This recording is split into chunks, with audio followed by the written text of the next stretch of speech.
This is Creativity Drill with Dr. Don and Jonathan Rundman. Hey everybody, this is Jonathan Rundman, your co-host. And this episode of Creativity Drill is one for the history books. Our guest is Mary Mack. She is a comedian and she's hysterical.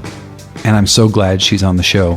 When we got our idea to do this podcast about a year ago, we made a list of some people we would like to invite to be guests. And Mary Mack was one of the very first people on the list. So we're thrilled to get her on the show. The show is historic because it's the first time we've ever had a stand-up comedian on the show. It's also historic that it's the first time we've ever had a guest on the show who we were a fan of, but we did not know the person in person. And so that was cool. We got to kind of really geek out and be fans of Mary. And it's also historic, too, because while we were taping, we had a journalist in the room. Our new pal, Donna, is a magazine writer, and she was here at the taping of the show to observe us because she's writing an article about the Creativity Drill podcast that will be published in a magazine in 2016. And so I will let you know about that article when it goes off to the news stands. So lots of important stuff happening on this episode. And of course, the main reason to listen is because Mary Mack is a genius and is an inspiration and is incredibly hysterical. And so enough of this hoo-ha. Let's just cut to the chase. This is Mary Mack. Mary, this is your mic, and you can give me, why don't you say the alphabet or something for me? All right. A, B, C, D, E, F, G, Good H. job. Oh, yeah. Oh, thank you. I needed an affirmation today. Thank you so much. That feels better. And then Dawn and I are going to share this microphone because we only have two mics. So I'm going to kind of do the lean in and we'll be like, hey. I should have brought a mic. Oh, that's okay. We only have two inputs. Okay, so two is all we can do. Okay. Also, we have, looks like Arnie Palmer in a can. We've got Berry Sparkle. I've got tea. And we've got tea. But I'm woefully short. I only have chamomile and wild sweet orange. Oh my gosh, I'll split that around Palmer with some. Wait, is that caffeine? That's caffeine. It might, yeah, I think it's black tea. Then I'm just gonna have a LaCroix. Thank you. Okay. Yeah, and there's ice in the red thing, so help yourself. In fact, I'm going to have can you give me one of the raspberry dealies? I'm going to just... Donna, is this a late night assignment for you? I was totally... I'm pretty close to bed right now. Yeah, I know. If I'm not doing a show, I'm already in bed. But I was like, you better record this because these are all my feelings about you guys. Yeah, we're always... The deal is the show starts when you come out of your car. Oh, that's fantastic. Yeah, you're on, baby. Good, because I thought, they sent me an email about what they were doing today. They're like, oh yeah, we just got to get done with this ballet recital our daughter has, and then we'll be home by such a time, and then we're going to have somebody from the Edina paper come over, and then we'll do the podcast. And I was like, why? How do you do it? What are you on? There was also a violin lesson and a school conference. So much energy in school, and you have to get your kids to school. They're in bed, thankfully, but yeah, we also went to the third grade teacher conference tonight. You did? Yeah. So how did that go? Did you have any real wily kids? No, it was a great conference. Our little third grade daughter is quite the organized mind. She's really? So the teacher was like, man, she's so organized. She said she has the most organized book pocket. Like they have these little denim on the back of their seat pockets. Yeah. What do they call them? So then she showed us because they were like the tallest folder, and then the next tallest folder, and then the notebook, and then the book, and then the book, like all tiered. And the teacher was like, her papers are never wrinkled. Well, what does she charge an hour? Like, will she come over to my house and help? She might. My nieces used to help me, and then they got older, and they're too cool. She would help you. I would pay. She's very helpful. I'll pay her higher than a normal child's wages. I'll give her. Oh, geez. So, how long have you guys been doing the podcast? Well, we started in April. In fact, we were just having this conversation with our friend Donna. Oh, yeah. And our listeners Sorry, here will might get a kick out of the fact that this is the first Creativity Drill show that we've had with a journalist present. Oh, yes. So we got our friend Donna from Edina Magazine over there. She's kind of going to observe. And so we don't have to pretend she's not here. We can acknowledge that she's alive and doing well over there. Yeah. Now she's embarrassed. So anyway, we were just telling Donna that our show started in April. So, and Dawn and I decided that it would be cool if we could do 20 shows before the end of 2015. And we have 18 shows that are posted and online and ready to roll. So we have 2 more that we got to do before the end of the calendar year, and we will hit our goal. So you're early. We're doing great. Early. Yeah. So you are number 19. Okay. And actually, when we had this idea for the show, we made a list of some people that we thought would be fun to have on the show. And you guys are like, oh, crap. You, Mary Mack, you were on the list. You were in the first group of people that I thought I would love to pitch this to Mary Mack. You were A-list. I get on the list, and then I get to your house, and I'm like, you guys are like, what did we do? What happened? This girl is so depressing. She got so sad when we mentioned creativity. I got really sad. Well, I know you emailed me today when I for the listeners' sake here, I emailed Mary, and I was like, yeah, we might ask you some questions about creativity. And then Mary writes back right away. She's like, this is going to get kind of serious. Yeah. So what is the topic? It makes you feel serious. What's that about? I have depression, and then it gets even worse when I don't have the time to be creative. And my job is so much business, and everybody's job is business. But if I don't do the business first, I don't eat, and I don't pay my mortgage, and I don't, so there's so much stress all the time that I'm having a lot of trouble being creative.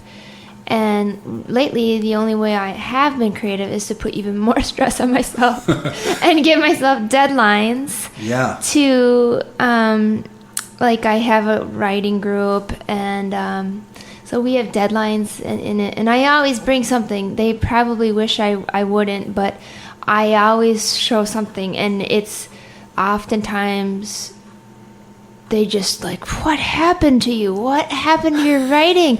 And I'm like, no, I have to do this so that I can give something good. Oh, so you're saying that you give yourself like a homework assignment so that when you show up at the group, you have something? Is that what you're saying? We all have to have something. Yeah. Mm-hmm. And it's often not good, but it most of the time, knock on wood, leads to something good. But right now I'm in one of those real valleys where it's just like, I just had to do PR and not enough creative stuff. Yeah. So it's kind of, this probably is a really great therapy to talk about this. Well, and it's a really great thing for our listeners and for the show, because what you're talking about is exactly what the show is about. And so it's perfect that you're here. It's perfect that you're so comfortable going there with us, because that's what we want to talk about. So thank you. It's great. I'm itching. Don't let me itch. Donna, I'm breaking out in hives, just so you know. So if I itch, you're welcome to hit me. And I told Don already. So it's like when you guys don't get to be creative, what happens to you? You have artwork all over your house. I mean, you enjoy creative things. Yeah, and we enjoy creative people. And, well, we'll talk about all this stuff. Yeah. And we want to hear about the creative stuff that you want to work on when you have the time to do so. Yeah. And but I think let's start with why we invited you, because I've been in the same room with you 3 times, but we've never met before. And so what happened? and I've been in once. And so and those 3 times are sort of 3 totally different situations. But that's why I thought you're the perfect person to be on this episode, on this show. Okay, so the first time, let's see if we can, I don't even know if you'd remember this, but this was like back in 2007 or 2008. You and I played a show together at the 400 Bar. And it was the first time I'd ever seen a comedian at a rock club. Okay. And you were on the bill, and Michael Morris was the musician. Oh, he's fantastic. He's awesome. And Michael, I was the bass player in Michael's band. Oh. So I was there playing bass, And I didn't, and Michael had a residency, I think, at the time. So we were there like every week for all winter long, whatever, 2008 or whatever. So I just show up on Sundays, and every time there'd be someone else on the bill. Yeah. And it was always musicians, and it was always fun and cool. And I was like, whoa, there's a comedian. And then you were there, and you had your mandolin, and maybe even a clarinet. Probably at the time. And I had never seen a stand-up comedian in person, other than on television, and I'd never seen that kind of act at a rock club.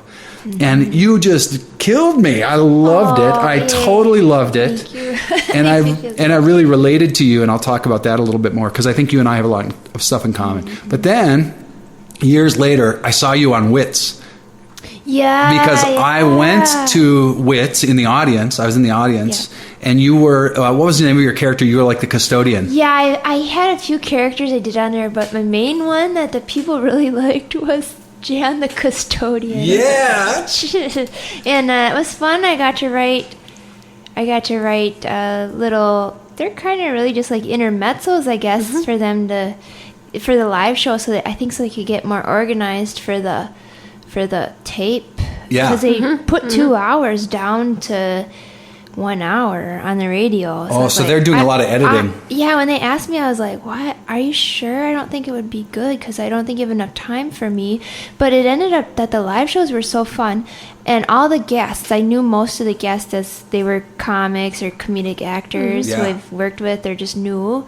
And I got to write for them and to do sketches with me. And that was wonderful, because I had to come out of my comfort zone, and I also got to do something which I've always wanted to do more of, is write for other people's voices. Yeah. So I really like doing that so much. It was really fun. Were you on the show across its all of its seasons? No, I only did, I think, whenever I could get to town. Okay. I did spotted through 2 seasons. Okay, well, maybe let's talk about, we can talk about Wits later in the show too. And then the third time that was the time that Dawn and I were both in the room with you. We went to your Christmas show last year. You did? Oh, gosh. The meat raffle. The meat raffle. And I think we saw the early show out of 2. The early show.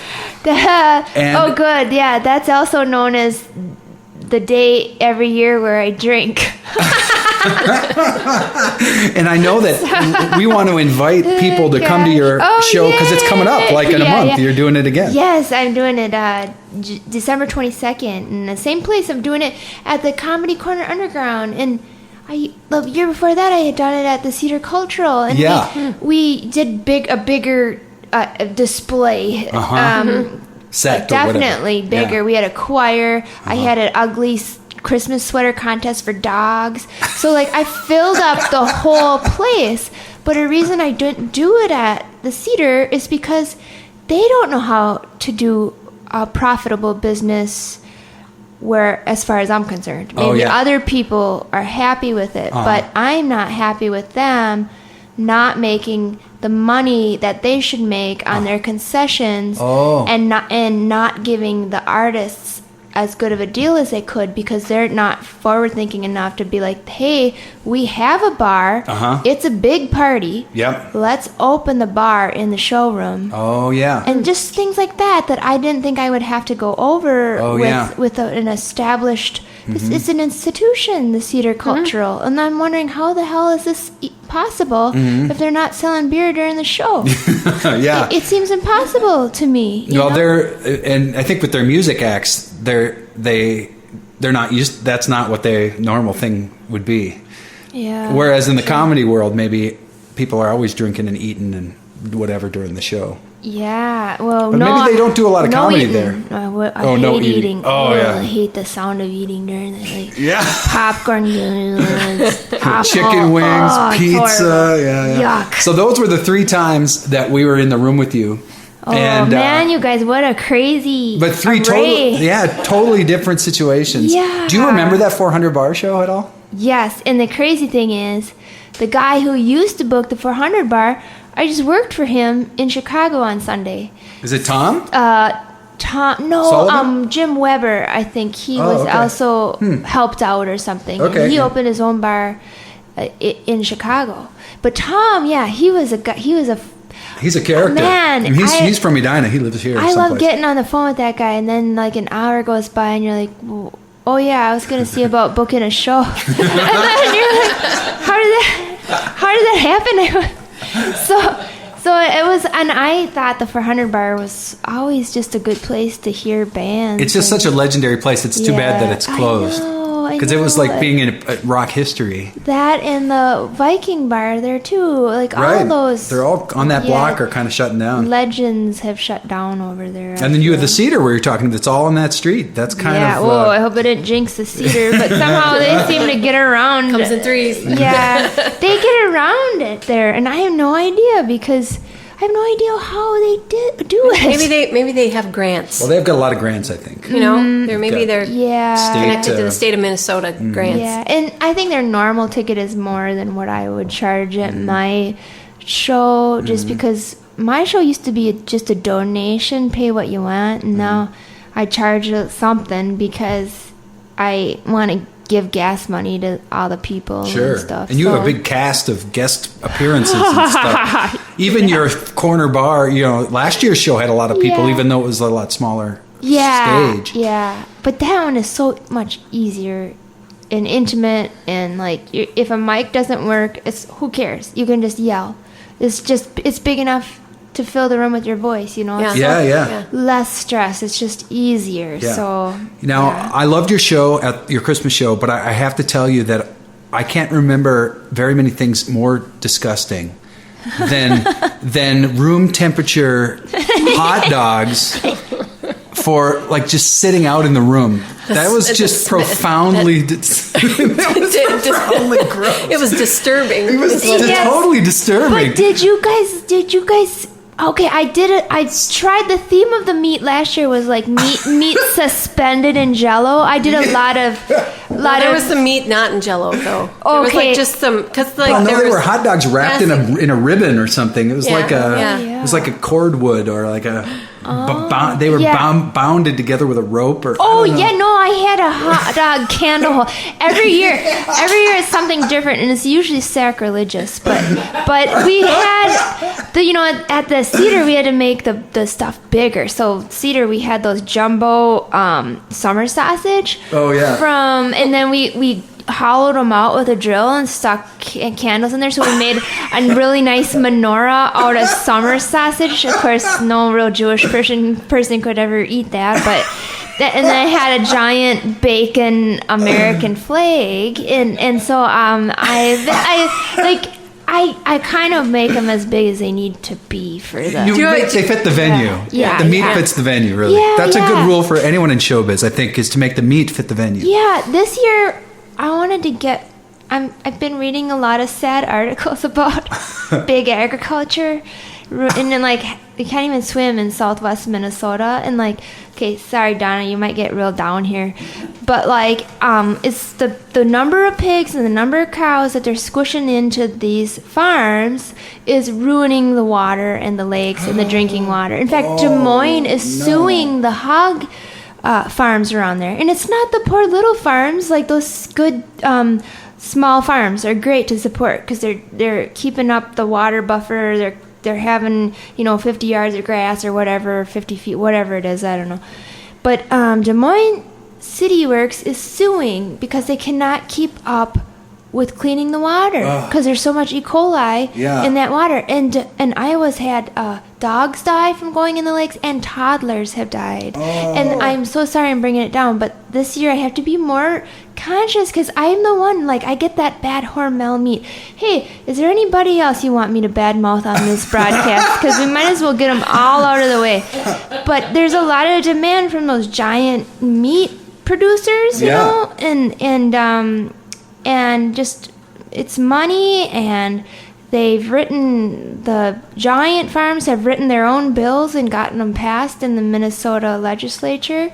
And it's not just Republicans, there's Republicans and Democrats alike that have approved this, but I don't want to contribute to that. So I have to find a sponsor. Right, you'll have to have like a local, one of those really nice butcher shops that have like really delicious and farm fresh to provide the meat raffle products for your show. It needs to be something like that because I just don't want to. I don't want to contribute to that, and I don't want to kill babies with my meat. Yeah. That sounds. In fact, that's the T-shirt this year. Merry Christmas, everybody. It does get dark. Well, but you're talking about agriculture and the natural world, and that's another thing about your bio that I relate to because you're from up in the north woods by Lake Superior, and so am I. I'm a Yooper. Oh my gosh! And so is Dawn. I'm from. Dawn, no, we love the UP. I keep trying to convince Tim to move to Hancock. I was born in Hancock. Really? Where's he from? Isn't it wonderful? Kingsford. Oh my gosh! Oh my gosh! And it's gorgeous up there. When I heard that show at the 400 Bar, I mean, you were talking about your background and all that, and so I really relate because I'm also from a rural place out in the woods, not far from Lake Superior, and also the fact that you're a musician. I play the mandolin. You play the mandolin. You sort of played in a polka band. I've played in a polka band. And you went to maybe be a band director. Mm-hmm. And when I was a kid, before I knew I could be a performer, the only thing I could conceive of doing for a job would be to be a band director because I was in band. And so when I was a kid, like when they asked me, what are you going to do when you grow up? I thought, well, I'm going to be a band director because that's the only model that I had for a possible career as a nerdy musician. Yeah. And so I know as I've learned about your career and your story, I just feel like you and I have a lot in common. So I just think it's really similar. That's why it's really nice to meet you and nice to officially meet you guys. We've talked about babies dying even before we said nice to meet you. Can we go to your origin story? Oh, sure. And were you always the funny kid, the class clown? Were you really quiet? Were you the get everything done kid? Like what was... Yeah, that's hard. What was your third grade teacher conference like, maybe? Since we just got back from one. I was a hard worker, and I really did try and care about school, Mm-hmm. And I was a class clown in high school mostly, and I was really quiet. I guess I was a class clown in elementary as well, but I was so shy until I got into like 5th or 6th grade, and then I was still really shy. But at home I was so quiet because all my brothers and sisters, there's 6 of us, so they were all so much louder than me and I just was really quiet because they teased me so much that I just was like, I just better not open my mouth or say anything there. And so yeah, I guess I loved to secretly I would write these stories for myself or between my friends and myself, or we'd make up songs, and like all those woods northern people have a what I think is a really good sense of humor because there was no other way to look at things. Like at the time there wasn't really much money in the community, so everybody was like really poor, and everybody just had a really dry sense of humor, and even the kids were just like had like old man dry humor. and it just is. I still have the same outlook as I did then, but I noticed people there I used to be more positive, and when I go home, people are always so much more positive, and I don't know what happened, but I was like, this used to be me. I never used to know I was tired. And it was fantastic. And I would just work, never knew I was tired until I met my stupid husband. And then he's like, you need to take a break. Aren't you tired? You gotta be tired. And I was like, no, I'm fine. Why would you ever say that? And then I thought about it more, and I think subconsciously he had his tired propaganda got into my brain, and now I'm like always tired, or maybe I'm just getting old. Well, and that could be it. Do you think you actually were tired, but you were sort of in denial, or do you think you weren't tired and now you've been talked into it? Oh, that's hard. I think I just never had very much self-awareness before, and now I have too much self-awareness. Now that you came out of the woods and it's the pendulum. You're in the big city. You'll go back in the middle. Yeah, You'll go back to the middle. Do you have a theory or self-awareness on your adrenaline as a performer, or maybe when you write? Or I always think that's so interesting to hear performers talk about their adrenaline during a performance, and then after, you can't go right up to bed after, because you're still it's coursing through your. You know what? I don't have any adrenaline to do the show, because that's my one safe place out of the day. Is the one time I'm not nervous in the day is when I go on stage. Wow. Because I don't have to do anything except talk, and I have to jump. Sometimes I jump up and down, try to shake myself up, or have a Pepsi or something before I go on stage, because otherwise I'm too lackadaisical about it. But when I first started, it wasn't like that. But now with the business stuff during the day, that's my safe place at night, is on stage. Huh. And the whole day I'm just angry and tense and stressed, and then when I get to go on stage, it's like, oh good, I just get to do the show.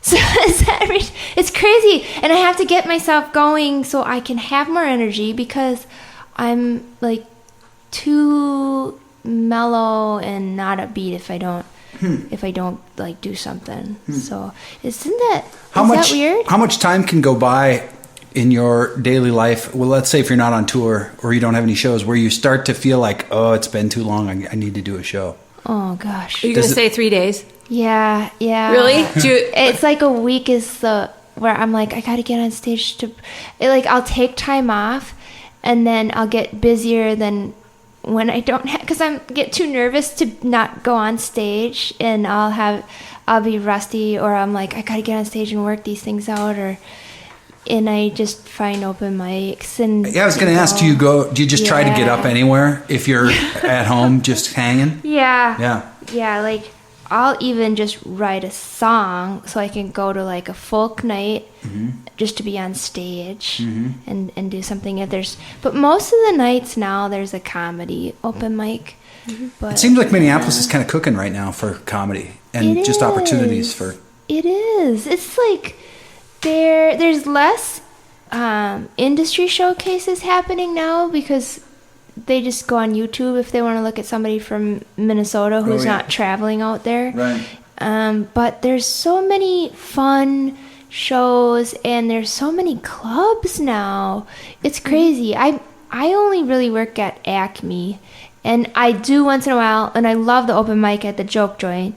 And I will once in a while work at the Joke Joint, because that's really, the audience there is so fun. But I love the Joke Joint in Acme because it's not too big of a place, and it feels intimate like stand-up should be. And it doesn't feel like this giant, black hole where, some places the ceilings are so high and the laughter just, you're like, oh, I hope somebody laughed. I don't know. Have you ever done that room at the Mall of America? Yeah, that's exactly the room I'm talking about. Well, you described it. I thought it sounds like the Mall of America. But Dawn and I went there one time. We saw Michelle Wolf. Do you know her? No, I don't. She was very good, but we saw her at the Mall of America place. Okay. But Acme is super famous, don't they say it's one of the best places in the country? Yeah, it's a top 5 room in the country, and we have to go. We haven't been there yet. Oh, you guys, that's still the true comedy club experience. You go down there, it's like a basement. They have it's all rock. It's in a historic building now too, so the sides are a stone building, and low ceilings, and just really cool. I used to get so nervous when I first started because that was where I would go to get on stage for open mic, and then I had adrenaline. Was that your first for sure? Your first site for open mic, or what do you remember about your first open mic night? It was it was in Nashville, Tennessee. I was teaching band, and my roommate Jenny, we had this game because we had our polka band broke up. So I was like, well, what do I do now? I need to perform something. Felt weird not going on stage. And she's like, I'll just sign you up for different auditions. Don't ask any questions. You just have to go, but I'll do all the legwork. And I was like, okay. She'd give me hints. She signed me up in the very first one. She said, prepare a story. And I was like, I didn't even know storytelling was a thing that could happen, but I thought, oh, it must be comedy night. So I prepared a story about myself moving to Nashville to play clarinet for NASCAR. And I had this whole giant story, and I had clarinet excerpts I play in there. And so I get to this open mic, and it's not comedy night. It is African American poetry night. and everybody, it's called the Kijiji Coffee House, and they were so supportive and nice, and it was just, I said, well, I have to do it. I worked so hard on my story. And I was like, I asked the woman who ran it, I'm like, well, it's not really poems. It's kind of just a story, but I could say it. I could, like, make some of it rhyme or try to, or I don't know. You know, a poem doesn't have to rhyme. And she said, no, it doesn't. And I should have left because out of respect for people, because a lot of people had on like traditional African gowns, you know, the robes, and they put down traditional names, like African names, and I was like, well, everybody, I know that's my dentist, right? Because I was like, I recognize that guy. I think he's my dentist, and I know his name is Ron. It's not this. Oh. So they weren't their real names. They were using like these beautiful, yeah. They all had like their poetry names that represented their culture. Oh yeah. And so then I was like, well, what name can I use? And that's actually the first night I put down Mary Mack on the sheet, because my real name sounds way more African than Mary Mack does, and I'm about the whitest person ever. But my real name is Mikkel Budge, and that sounds very ethnic. I don't know why I didn't use that, but I put down Mary Mack because I had been singing the song Mary Mack with the kids in school all week. Yeah. So I was like, well, this represents what I've been up to. And I did my story about NASCAR and bringing music to the people, bringing classical music to the people, and I played like some Stravinsky on my clarinet, and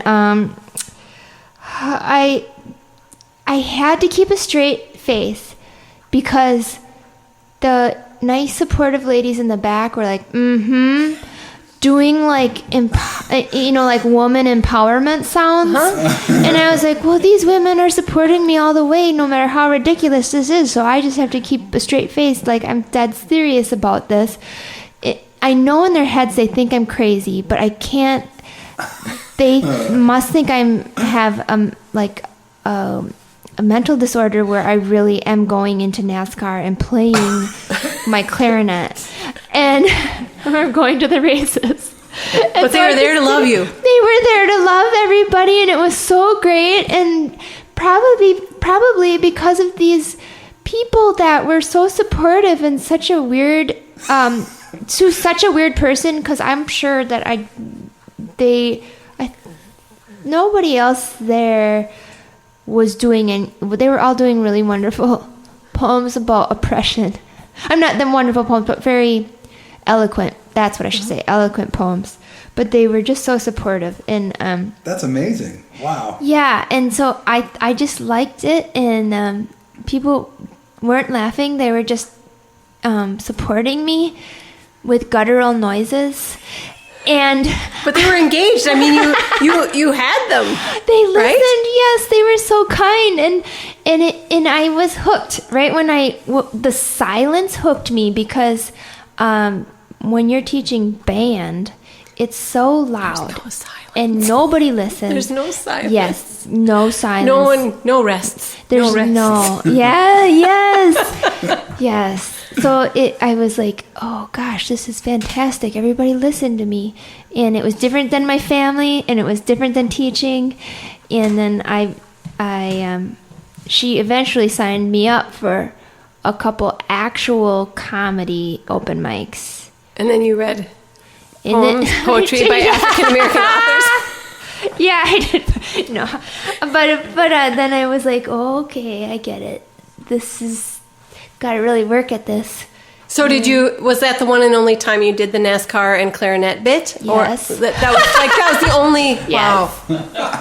Yes. Wow. It might be on like a high 8 or a VHS. I think even before the mini 8 tapes. Okay. I don't even think it was a digital. It's not a digital. Okay.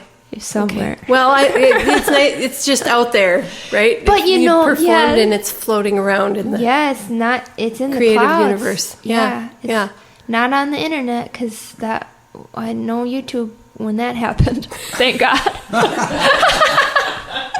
I didn't even own a cell phone. Oh, yeah, wow. That was so brave of you to do that. Well, maybe that's like you're really desperate to be creative, and your body was able to say, you have to do this. And I had my roommate said she was pretending to be my manager, and those were the rules. One time, and she would sign me up for auditions too, and those were horrible, but I enjoyed telling the story afterward is why I did it. The auditions, like... You'd get material for your stand-up by going on an audition? Yeah, actually, I didn't ever talk about it on stage. I just enjoyed telling other people about it.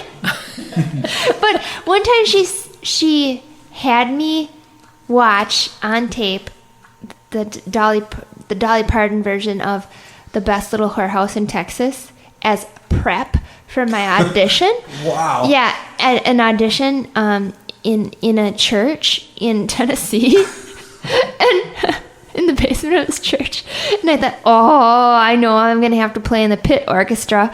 So I'm like, I bring my clarinet, I bring all kinds of excerpts. And it was to actually be in the musical. But I had been making side money playing in pit orchestras in Nashville. And I thought, yes, another pit orchestra gig. And then I got there, and they called my name to come up and sing, and I had my clarinet ready at the side, and I had to sing and I had to dance, and everybody else had like leotards on, and I had on these really heavy cords and a fleece shirt, and we danced to this Michael Jackson song. And it was horrible, and I did it all. I did every bit of it. But it was like, I was in rows with dancers, and I had no idea what to do. But they coached you through a whole choreographed piece of this Michael Jackson. Wearing cords. I know. Yes, it did exactly that. Yeah. And they were doing they were like, pop your hip. And I was like, what's that, I wonder? And then I would just like look at the people next to me, what they were doing, and start doing. But we were horrible. We would go in, and it was almost like we were sabotaging these auditions by putting me in them because I was so bad. And we just did it. We did it. But you were committed. I was so committed, and I kept a straight face. I probably might sweat through my corduroy pants. But I did it just because I thought it was ridiculous and a fun story to tell. And I also did genuinely want a little bit of feedback on my singing, but I never got any because... No, I remember I was so bad too because I never had done any acting or anything, and I was reading out of the script, and I just read. I had accent. I asked him. I said, "Do you want me to use a Southern accent?" And then I did, and I read in a horrible. It must have been like. It was probably like, "Oh y'all, don't you know what's going on?" Like, can you? It must have been so bad. And this is how bad I remember it was that I read the part in parentheses that you're not supposed to read, and Sits down. And then I was like, "I'm so sorry." And every part I felt like ended on a "I'm sorry." But I did it, and it was fun, and I get to tell the story now. Okay, I got to ask you because you're talking about clarinet and going to Nashville and teaching band. I mean, you're a serious Playing musician. in a pit orchestra. Don't you have like a Stravinsky. Don't you have a clarinet like performance degree? I do. That's serious. Where did you study? I did. Well, I studied with Kay Yannikopoulos, an angry Greek man, Okay. who had one of the, I think it was UW Oshkosh, and I got a little music scholarship, and these old teachers are they're done, they're retired, or he had, his teacher was one of the most amazing clarinet teachers of all time, so I had access to this legend through my teacher at Oshkosh. But now I think it must be with the cuts in the funding that they're not getting. I don't think they're getting, and I better just shut up right now because I know there's a million amazing teachers, but I played clarinet with somebody who had gone to one of the UW schools recently, and I was like, "Oh yeah, it's just in the Class A book." And I was telling them, like, "You just go to etude number so-and-so." And they're like, "What's that?" I'm like, "What? You cannot be a clarinet major without knowing all the pedagogy of these." And I'm like, "What? Are the teachers just giving you hugs now?" Because my guy used to, like, can I swear on this podcast? Sure. He used to, like, tap me with his pointy finger and say, "God damn it, diet, da, da, diet, da, da, diet," and just swear at me while I was playing and tap me like a military sergeant. And it's the best thing. I never went in underprepared for any audition ever, and I got all those gigs in Nashville to subsidize my income. I got to sub for the symphony players gigs when they had to go play the symphony. They gave me all their pit jobs and their side symphony, the lesser symphony jobs, and it's because I had such good teaching. And then I should have stuck with clarinet, but I ended up going to school. My grad school, I got a teaching assistantship down at Middle Tennessee State University because I wanted to go somewhere around Nashville because I had so many friends going down there for recording and for music, and I wanted to go to school down there, so I did conducting, and I got a job conducting youth orchestra kids, and did taught band. And did you have a sense when you were playing the clarinet, like, wow, I'm really good at this? No, I got so nervous, and now I want to go back to it because I was way better than I thought I was. And now I'm not nervous on stage, although maybe I would be nervous playing clarinet again. But after being on stage so much, I think the performance would be so much better now because that was my whole deal. Is my lips would shake when I went on stage. Wow. But now the stage is just so comfortable. Right. It never was until I started to just be able to talk on stage and do that. Did you feel really fulfilled as a clarinet player, like playing beautiful, symphony parts? Or, I mean, is that a really amazing thing to do, to be in the pit for a really great show? Yeah, I loved it. It was fulfilling. It was when you're with good musicians, and everybody screws up. I remember squeaking and thinking, how come I can't just talk out loud up here and apologize for that? Like, that was always, I always felt like I wanted it to be a little bit looser, and I felt like the audience might enjoy it a little more too if it was a little bit looser. But I was a better clarinet player than conductor, although I can do fine. I'm fine at it, but I'm fine at it because I got through my grad school, and then I went and I took more lessons, and I paid like $100 a lesson to actually become a better conductor and not just get through grad school. I felt like I was just getting through, and you should never feel that way. But for some reason, their department down there was changing so much that they had like 3 different conductors come through, and I could never get a stable teacher in the orchestral division, and I should have just done wind ensemble or something with the other people. It sounds to me like your resume is really different than the average comedy person. Yeah. And I've also heard it said that all comedians want to be musicians and all musicians want to be comedians. Have you heard that? And do you think that's true? Excuse me. Yeah, I think it is true. I think it is the more I think about it. There's so many comics. Like, I used to tour a little bit with Mike Birbiglia, who's a comic. Oh, yeah, he's amazing.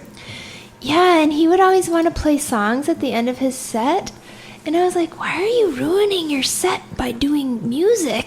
Like, you don't even play the guitar. Just do your comedy is great. Yeah. Like, I would always like try to get out of it or somehow discourage him from doing it.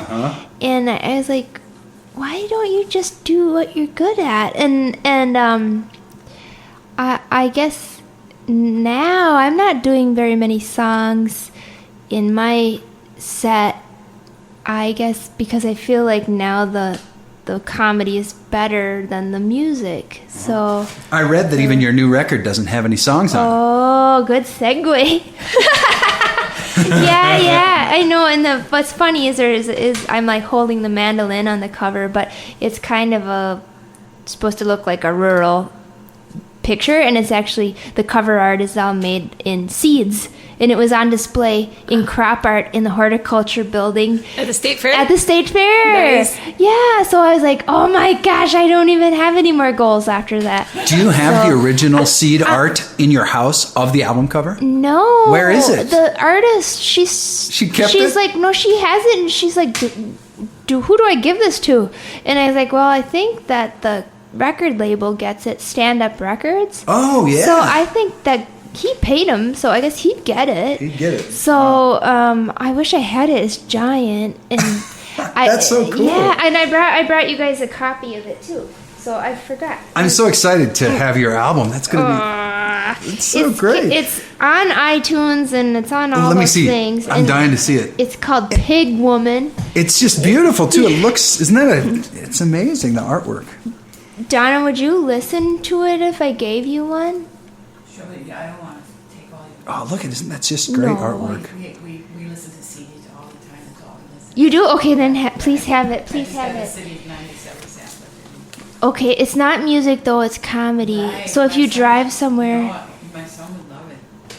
I always have to have I'm always like, yeah, if you get real bored or like you're lonely, you can put that in. Like, I have to have a weird reason for people to listen to it. And like, if you're feeling down, maybe this will make you feel better about your life. You've got other records too. Yeah, I have 2, and I never made any more of them. I have one. The first one was Either You Wake Up or You Don't. The second one was Pinch Finger Girl, and this one's called Pig Woman. Ooh, I feel like What was the second one? I got older. Pinch Finger Girl. So Pig Woman is track 20. Yeah. Pig Woman and the Dairy Princess. I want to know, what did it feel? I think, your record looks great. It's on, Stand Up Records is huge. That's like the stand-up label for anybody. Yeah, they're good. I think now it's just so many niches that it's hard to know what to do with your album. Yeah. And I'm finding out my audience would still like to go into a store somewhere and buy a hard copy. Yeah. But the record people all focus on digital.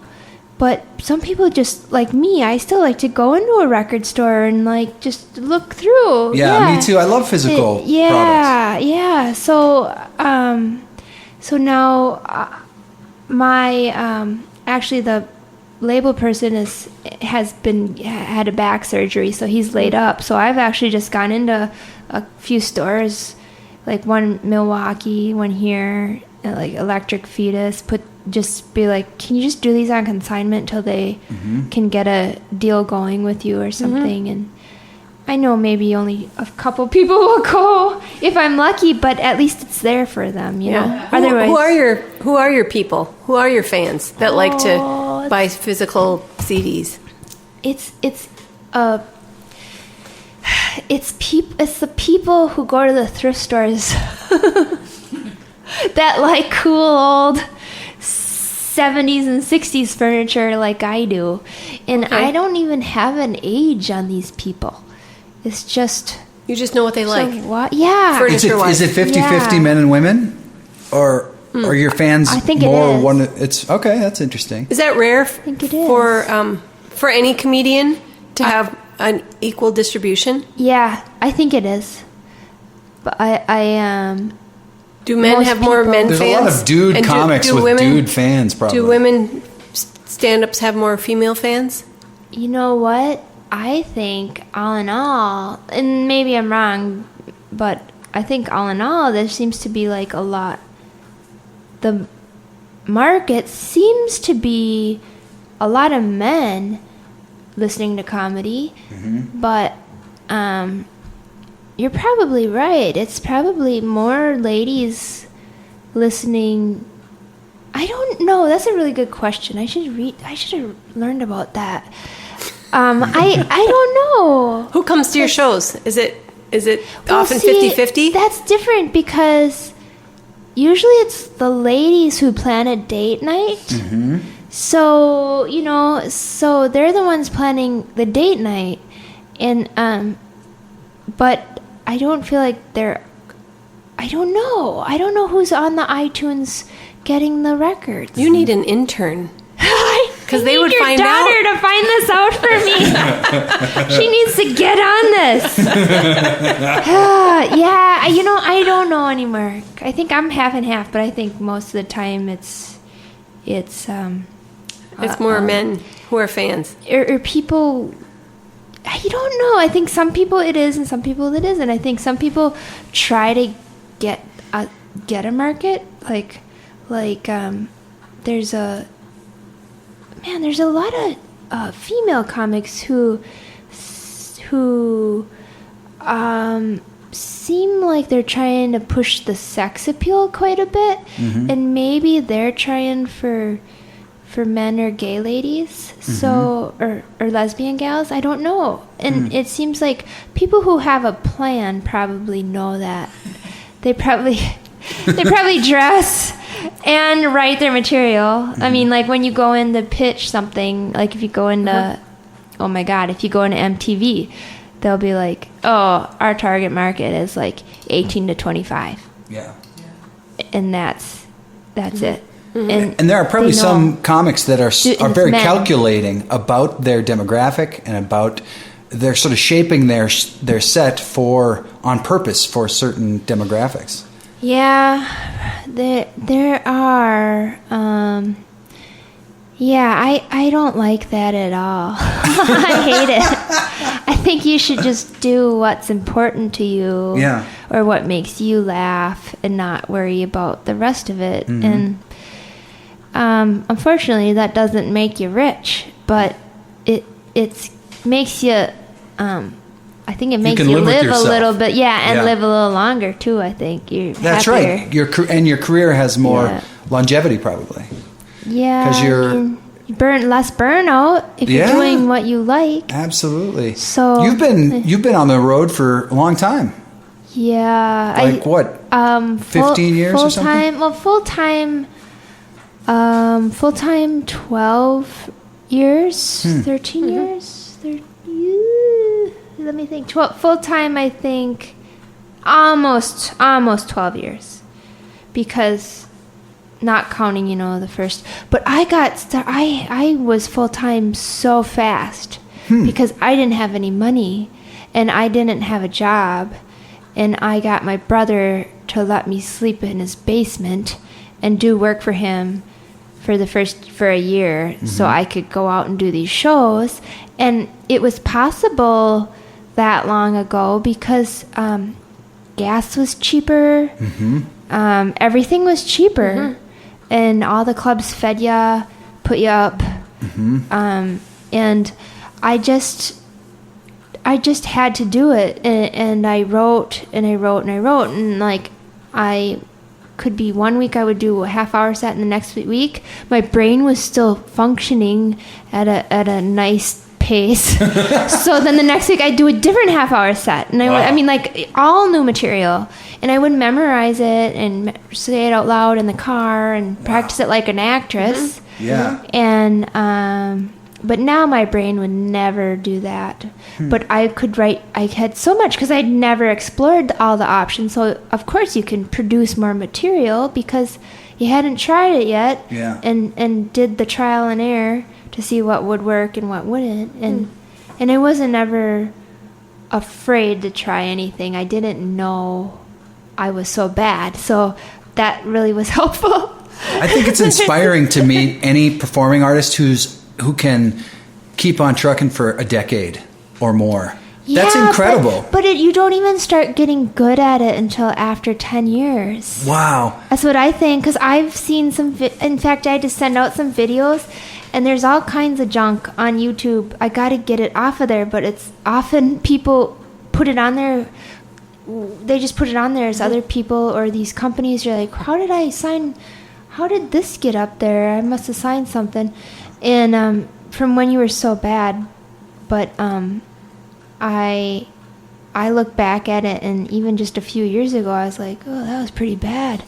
But now I feel like maybe I have a better grasp on things now. And I can see my voice, and I can see me going from really very shy on stage, and really quiet, and even my voice is like. It used to be really high. It's pretty high, but it used to be even higher. And I'm wondering if because of either strain or overuse or age, maybe I think I could have just, my voice is like getting lower and calmer or something. I don't know if it's calmer. Yeah. Has your voice, do you sing? I do, yeah. I'm a singer-songwriter. And my voice is much lower, much... and he's got his tonsils out. Richer. Oh, and I had my tonsils out. Yeah, I had my tonsils out maybe, 15 years into it or whatever. And that made my voice a lot more dependable, and I got a couple extra whole steps on the top and bottom of the range. Really? Yeah. Oh, wow.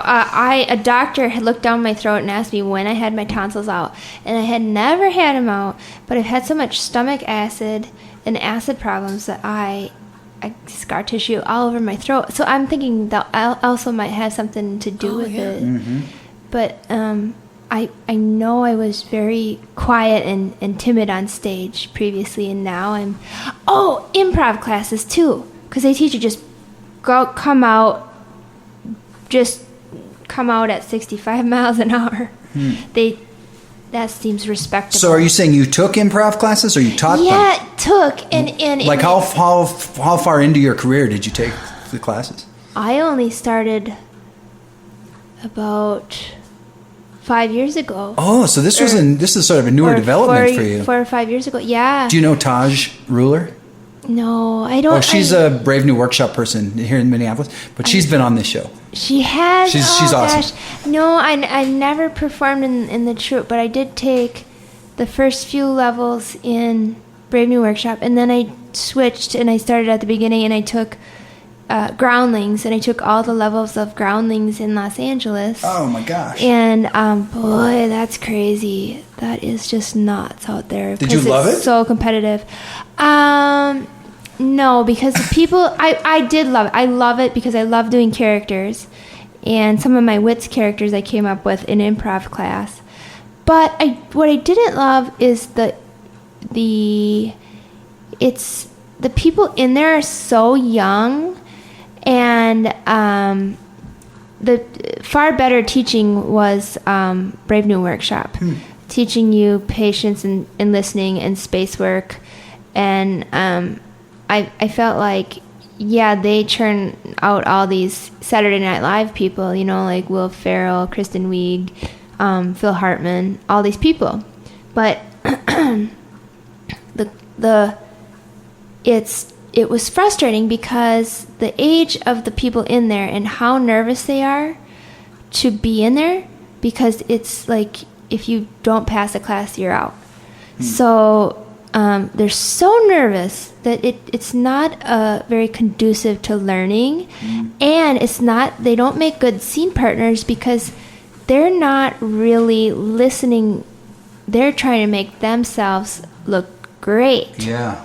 Because they want to get to the next level, and they want to get into the Groundlings troupe to perform at the theater, and it's just really frustrating if you're in it to work on your writing and your character because you're already working somewhat in that field, and you're with these other people who they're not pausing. Their minds are moving a billion, clicks a minute, and you're just like, just listen and slow down, and they don't make it easy for those kids to do that. And then I go in there as how can I call myself? A seasoned lady? Without giving my age. And there are some people in there, but it's just the good moments. You really cherish the good moments, or you really cherish when you're able to go up and do a solo thing and do work on your character. Because when the higher up you get in the levels there, it's just so competitive, and it ceases to become a learning experience or even a class. It just seems like a audition, or it's almost an audition, but it's like the show off thing. It's just crazy. It's not a lot of teamwork then they have to get your teamwork back, because after that you're performing in troops with these people. But most 90% of the people failed before they could ever do that. So I really do miss it, though. It's so fun. You've done so many things, from voiceover to weren't you on Last Comic Standing? Yeah. And years albums ago. like with a record deal with Stand Up Records, and then you've done a lot of stuff. Like, when did you have a moment along the pathway where you realized, wow, this is the real thing? Like, this is serious business. I'm doing it. Because you are. It's incredible. I just think it's totally inspiring and great. You guys are nice.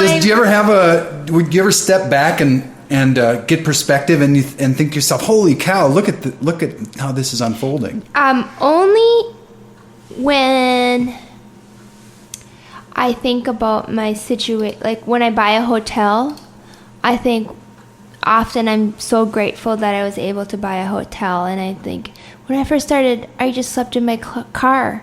And my mom would always say, don't sleep at the rest stop, go to the Walmart. Sleep there, sleep at the Walmart. And, yeah.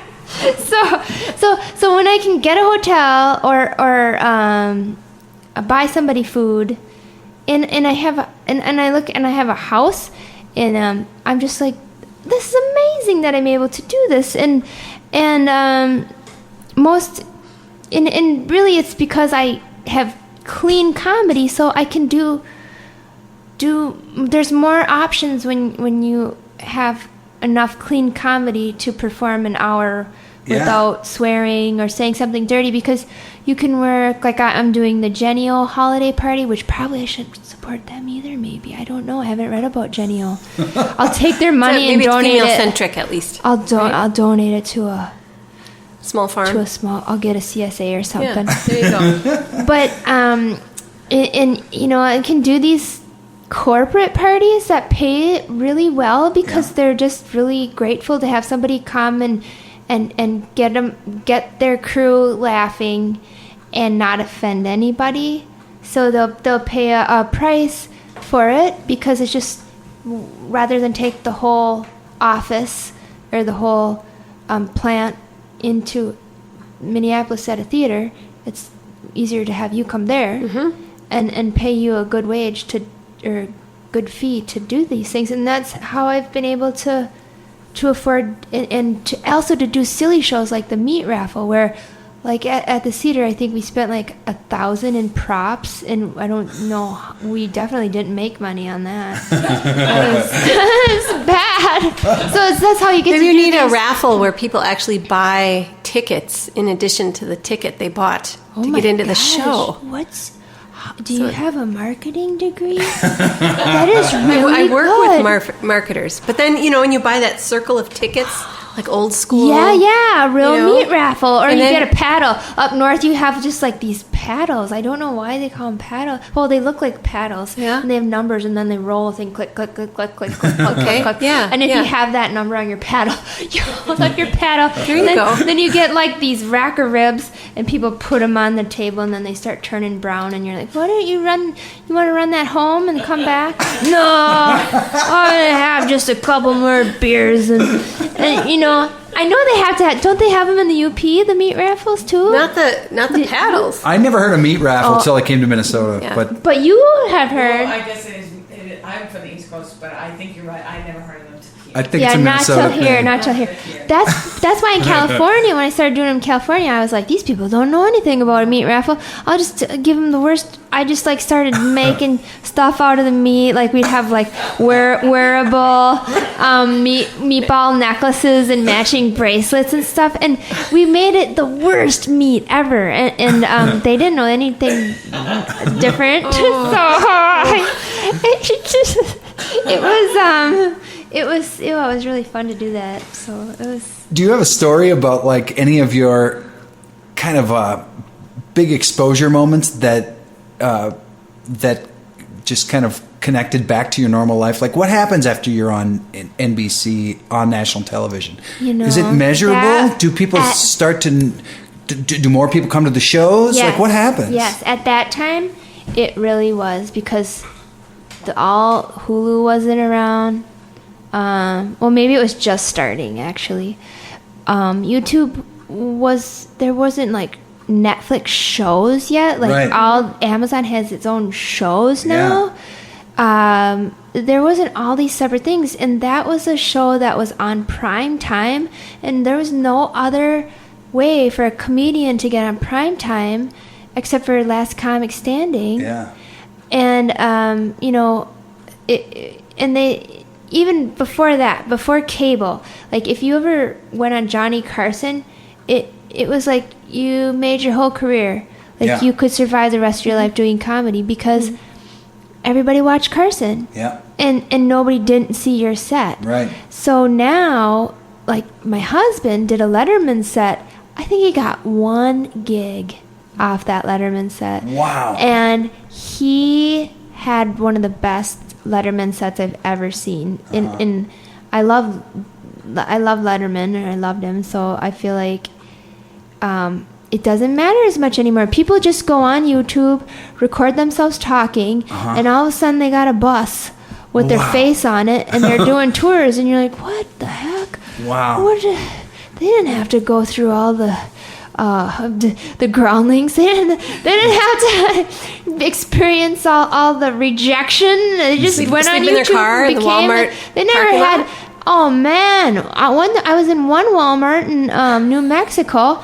There was all this noise. I look out of my car, out from under, because I would hide under the blankets in case the cops would, because they used to come and knock on the window and shine their light in there. and I would just hide. And so, because I was like, but I just act like I'm sleeping, right? Because I should be sleeping. And the RVs do it. My car is just like a little RV. So one night I had all this noise, and look out, and there's all these low riders that are drag racing in the parking lot of the Walmart. This was in like one Las Vegas, New Mexico. There's a couple, or maybe Espanola, one of those. But then I get to Albuquerque, tell the club, I'm like, God, it was loud till like 2 a.m. They were racing out, and all around me they were racing their cars. Like, they're like, oh yeah, that's the lowrider and heroin capital of the world. And I was like, wow, no wonder it was so exciting in the parking lot last night. There's a lot of people that never went through that, and I came in at the end.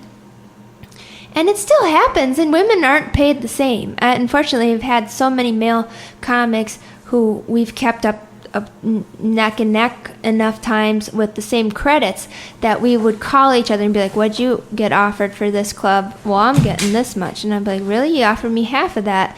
So then I'd come back with, well, so-and-so's getting this much, and I have the same experience and credits as this guy. And now I just, I'm just like, yes, no, I don't even mess with people over that, because it's not worth it. But they, what was I saying? They're paying your dues. Yes, paying your dues. Thank you. You've paid your dues. Previously, on these the show has improved so much that different producers have taken it over, and they really treat the comics well now. But when I was doing it, they just would have these females come on who looked good on TV and who had 7 minutes of material. When you have all these women around the country who go around and do an hour of well-written material, they had gals on that they just had, it was like for show, and they were like, they would say things like, yeah, well, it's not a problem being a female in comedy, you get treated just like men. And I was like, are you kidding me? I've been in the sound booth before, and the manager just like 6 years ago, they do not know the harassment that ladies have had to go through. It was my birthday, and this man had cornered me in the sound booth, telling me how I need to get spankings, or we can do it up in the office, and this, you're not coming back unless we. And it's like, I don't need to come back here, and I never did go back because things like that happen. Yeah. Or it used to be a lot of sexual favors they would try to solicit from the female comics, and it's just like, do you think the men are not dealing with that? My husband would say, well, I wish we would have to deal with that, but I mean, it's like, no. Is that really what his voice sounds like?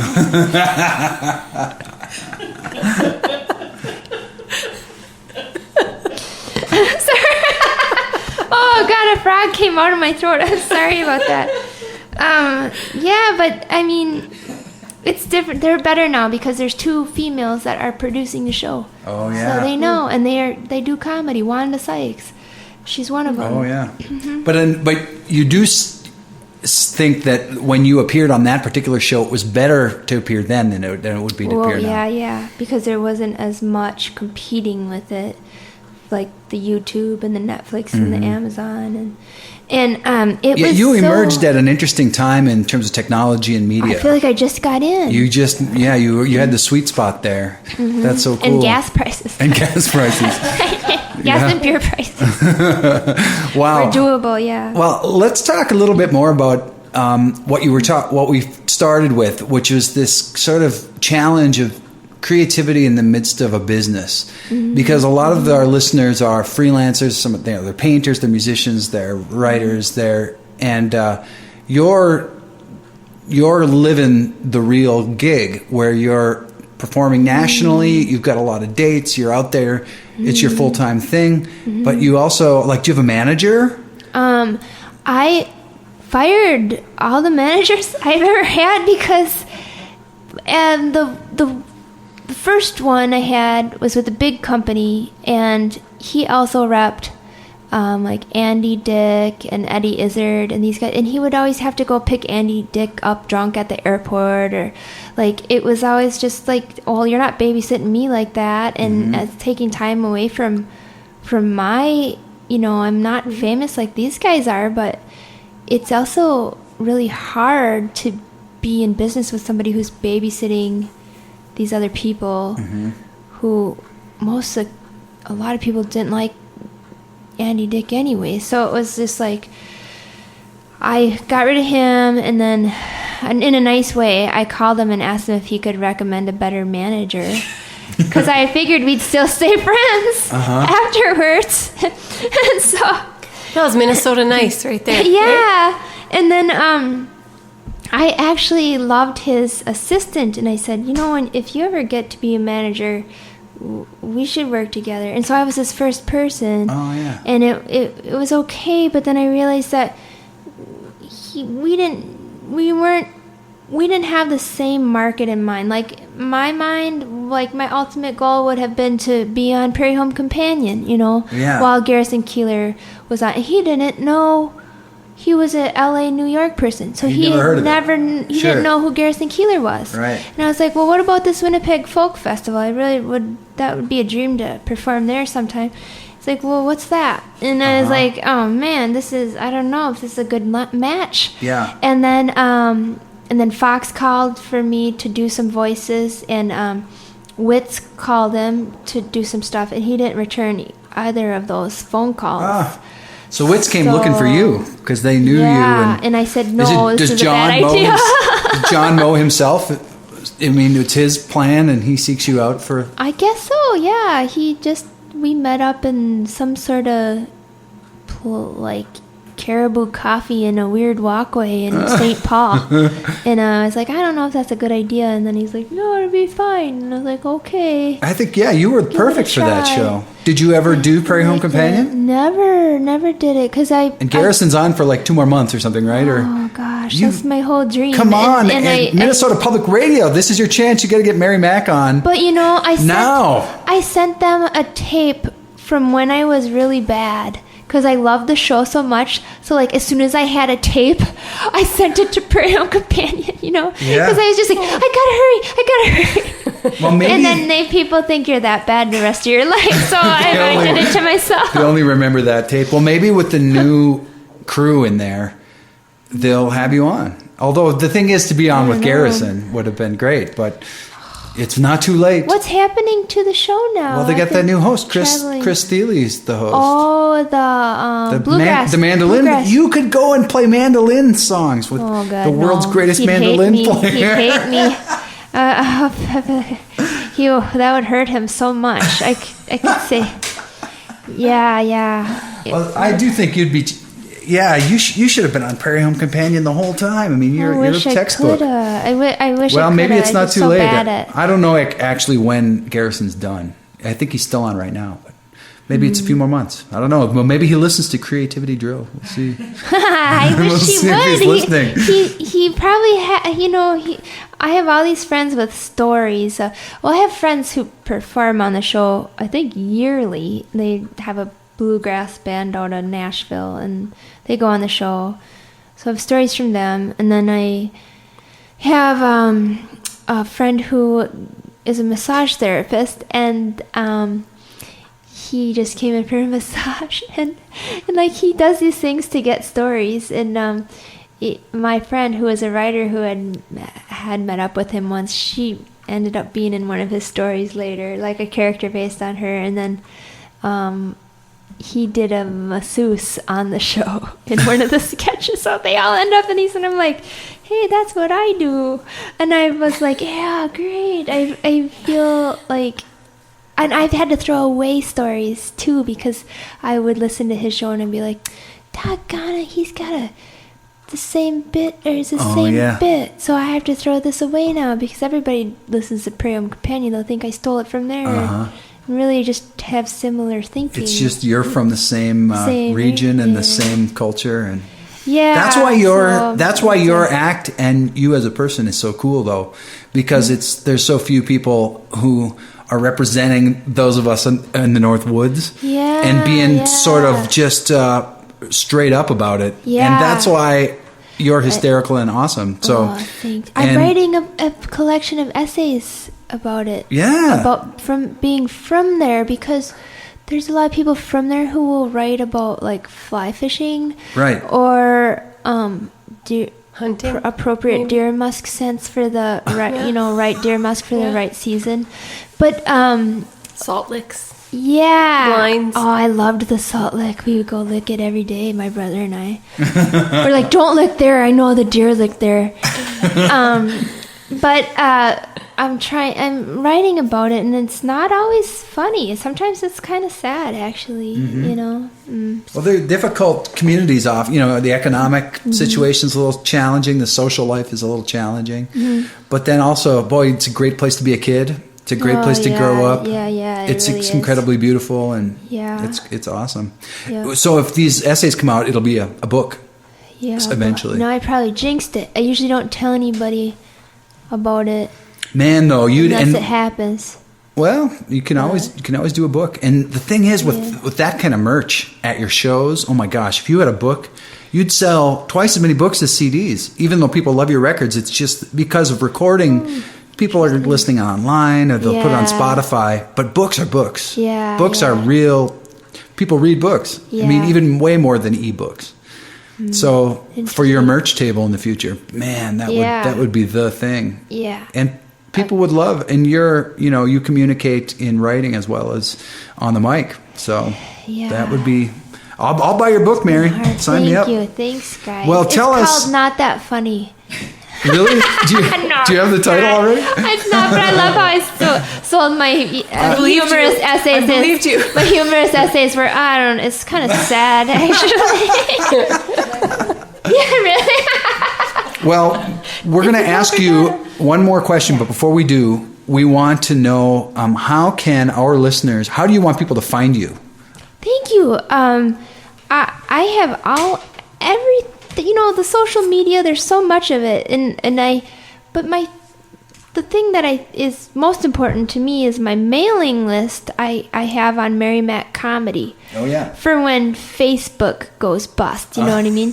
And when this whole internet, well, I still need the internet for that, but I have a marymackcomedy.com, and it has a mailing list on there, or if you choose, it's all Twitter. Facebook is all Mary Mack Comedy. Do you like Instagram and Twitter and Facebook, or do you have a favorite of those? I followed you on all of them recently, so I've been checking you out. I do like Twitter, because often where I go, I don't have internet. There's I can't get data on my phone. Because all the cosmopolitan areas where I'm doing. You're cruising in Spooner. Yes. So I can actually text Twitter. Oh yeah. And just send a text, and it'll appear on Twitter, and then Twitter you can hook up to your Facebook. Right. So I can cheat. I can just text it. Yeah. And it'll get there. So that's worked out well for me. Great. Yeah. All right. So people can find you on Twitter and Instagram and all those other places. And they can sign up on your mailing list at Mary Mack, what's it called? MaryMackComedy.com. Yeah. Thank you. So they can go there, and then they can come and see you on tour, because you're playing all over the country all the time. Yeah. Canada, and we're going to put this show up online ASAP, before Thanksgiving, maybe even this week. Oh, cool. So where are you going to be in December of 2015? Okay, I'm going to do the meat raffle, which might go vegan, in December 22nd at the Comedy Corner Underground, which is at the Corner Bar. It's in Minneapolis by the college there. And then I am Any special guests that you can give away? Who's going to be at the show? Punk poet Paul Dickinson, who has recently been written up in the New York Times for an independent film that he's been in. All right. And he's fantastic. His poetry, these filmmakers are putting his poetry, which is wonderful, in their films, and he's getting write-ups about it. Yeah. You had this tall, skinny guy on the show last winter who was so great. Oh, you remember him? Oh gosh, who was that? Oh, he was super funny. And I'm following him on Twitter too, actually, because he was so funny. Anyway, it's not Mike Lester, is it? I can't remember. I don't remember his name. But he was really great, though. Oh, well, anyway, for bad. listeners, Mary's Christmas show it's multiple. It's a variety show. Yeah, really. it's a variety. It's not representative of my normal show. It gets a little crazy. But my normal show will be happening New Year's Eve in New Richmond, Wisconsin, at the Old Gem Theater. Wow. And there's a lot of people that come over from the Twin Cities because they just want a night out or a day out, and they go have dinner and really cheap beer in Wisconsin. I swear to God, the tourism brochure in Wisconsin should say, sure, New York has everything except low prices. Welcome to Wisconsin. Like, that should be the whole brochure. So a lot of people come over and have dinner and go to the theater because it's kind of quaint over there and nice and fun day trip. So, are you hitting the road in the new year, other states and the coasts or whatever? I am going to try to stick around and do corporate shows, but I'm going to be doing some audition stuff in New York City this time. I got a little sick of Los Angeles, so I'm going east. Cool. Yeah. So I like it there. And people can find out online where you're going to be. Yeah. Thank you for that. And how about your record? Where do you want people to buy your record? iTunes is great, or after a show, or at Electric Fetus here in the cities, and probably Duluth too. So yeah, that's it. Thank you so much. You guys are so nice. You let me talk so much. It's so fun. You're our dream guest, and it took us 19 episodes to get to you. Yeah, so we're so glad we came. Well worth the wait. So we have one more question to ask you, and that is a question we ask every guest. What would you tell your kindergarten self? Don't try to hold. Okay. This is hard to put into one sentence.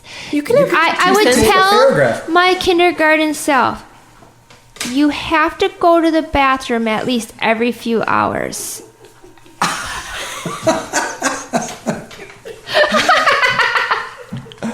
And I mean, that's important for every kindergartner to know. I shouldn't just contain it to myself. Every kindergartner should know it's okay to go to the bathroom whenever you want. It's not a contest to see who cannot go to the bathroom the longest. Because that's what I thought kindergarten was about. And I learned the hard way.